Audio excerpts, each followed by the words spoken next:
فاعوذ باللہ من الشیطان الرجیم بسم اللہ الرحمن الرحیم۔ سلسلہ سوال و جواب کے ساتھ میں ہوں عادل امتیاز۔ ایک بہن نے سوال پوچھا ہے کہ آیا میت کے بال یا ناخن کاٹے جائیں یا نہیں؟ دیکھیں بہن، انتقال کے بعد میت کو زیب و زینت کی ضرورت باقی نہیں رہتی۔ یہی وجہ ہے کہ فقہائے کرام نے لکھا ہے نہ تو میت کے بالوں میں کنگھی کی جائے اور نہ ہی ناخن کاٹے جائیں، میت کو اسی حالت میں رہنے دیا جائے۔ میت سے متعلق ایک اور بہن نے سوال پوچھا ہے کہ اگر میت کے دانت مصنوعی ہوں تو کیا ان کا نکالنا ضروری ہے یا ان کو اسی حالت میں رہنے دیا جائے؟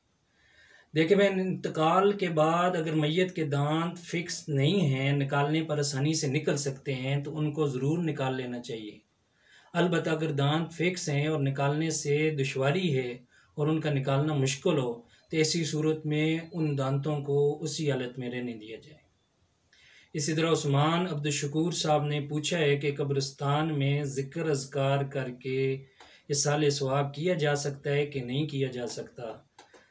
دیکھیں جی، مرحومین کے لیے آپ تلاوت قرآن پاک، تسبیحات، ذکر اذکار، روزہ، نوافل، طواف، حج اور عمرہ، قربانی، صدقات اور خیرات اور نیک اعمال کر کے اصالہ ثواب کر سکتے ہیں۔